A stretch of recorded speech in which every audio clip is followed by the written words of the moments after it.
क्योंकि आज दिन प्रतिदिन जो है रोडें जो है इतनी जो है एक साल में कई किलोमीटर रोडें जो है हमारी कट रही है, बढ़ रही है और आदमी घटते जा रहे हैं। सन 1990 के बाद जो है किसी भी कर्मचारी को जो है दैनिक वेतन पे नहीं रखा गया। हमने तो एक बार एचओडी साहब से इस बात को स्पष्ट कहा था, अपने संगठन के जो है माध्यम से जो बल से वार्ता हो रही थी, हमने कहा सर एक काम कर दीजिए, जो ठेकेदारों वाली प्रथा है उससे हमारे आदमी को हटा दीजिए, क्योंकि हम इस बात को इस मंच के माध्यम से माननीय मुख्यमंत्री जी को भी अवगत करा देना चाहता हूं, क्योंकि जो पैसा जो है सरकार के खजाने से जो है हमारे आदमी तक जो पहुंचता है वो पैसा नहीं पहुंच पाता है, क्योंकि जो है आधा पैसा इधर गया आधा उधर गया। हमारे आदमी के हाथ में जो है 200 रुपए भी नहीं आती है, यहाँ से मिलता 500, वहां 200 भी नहीं मिलता। हमने तो ये तक बात रखी थी, जिस व्यक्ति को अगर 500 रुपए मिलेगा काम करने वाले को, वो मन लगा के दुगना काम करेगा, और जिस आदमी को 500 का 200 रुपए मिलेगा तो साथ में वो कितना काम करेगा, वो उसका मन दुखेगा, क्योंकि सरकार से 500 रुपए मिलता है और हमें तक पहुंचते पहुंचते 200 तक मिलता है, तो 300 रुपए का कोई हिसाब नहीं बीच में। ये बात हमने एचओडी साहब को भी देखी थी। हमने कहा साहब क्यों ना ऐसा किया जाए कि सीधा जो है जो पैसा सरकार के माध्यम से विभाग को मिलता है और फोर्स को रखने के लिए वो सीधा जो है उनके नाम पे दिया जाए, क्यों ठेकेदार को बीच में ला रहे। आज ठेकेदार की एक प्रणाली बन गई कि विभाग ने उसके नाम पे चेक काट दिया, उसने जो है कई सालों तक अपने जो है खाते में उसी अकाउंट में हमारे पैसे को डाल रखा है, उसका ब्याज खा रहा है। ये नहीं देखा कि कर्मचारी जो है कितना पीड़ित है, क्या खाएंगे बेचारे, कितना मिलता है हमको महीने में 500-700। ज्यादा जो है हम इस मंच के माध्यम से यहाँ पे विभाग अध्यक्ष को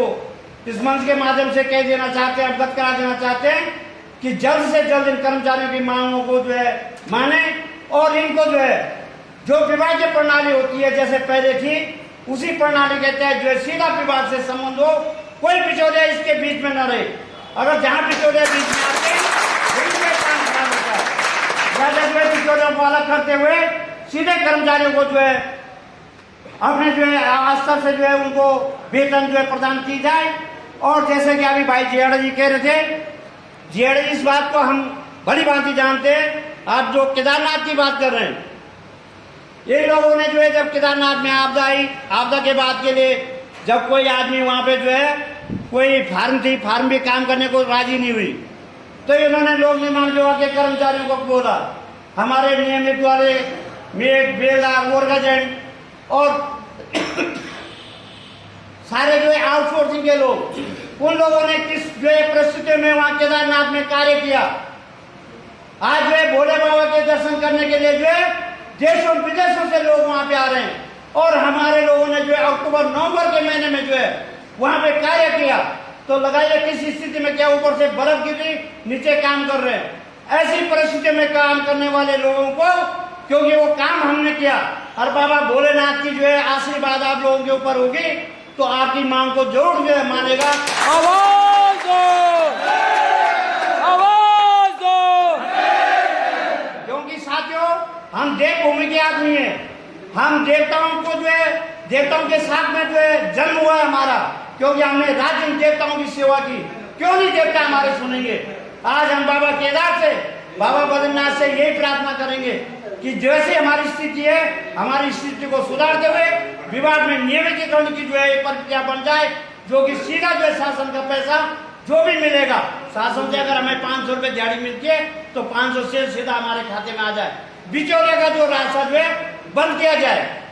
जैसे जो है अभी जीरो टॉलरेंस की सरकार की बात करती है, तो क्यों ये बिचौलियों को बीच में रखा हुआ है। जो सरकार के खजाने से जो पैसा आता है वो सीधा सीधा हम लोगों को मिल जाए। क्यों ना हम इस काम को निष्ठावानपूर्वक से करें, और जिसमें कि विभाग की छवि भी बनी रहेगी और हम लोगों का भी जो है जीवन यापन होगा। हमारे भी जो है परिवार को जो है सुचारू रूप चलाने के लिए जो है एक व्यवस्था जो है बन जाएगी। तो ऐसे विभाग को भी, विभाग अध्यक्ष को भी सोचना चाहिए, क्योंकि कई बार जो है यहाँ से भी जो है शासन को जो है इस बारे में हमने भी जो है पत्र लिखे और विभाग से भी जो है यहाँ से भी गए। तो ये सरकार से हम मांग करते हैं कि इस मांग को जो है समझे